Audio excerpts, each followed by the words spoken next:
So far to date, we've distributed 10,300 parcels have gone out from Excel Foodbank.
Hi guys, so what we normally do is we give one of these boxes that you've seen coming off the pallets.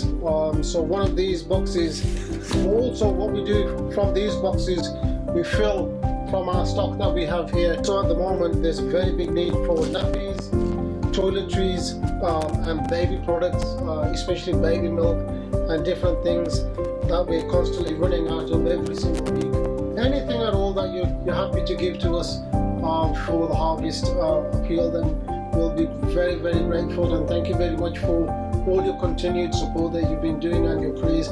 We greatly appreciate it. Thank you very much.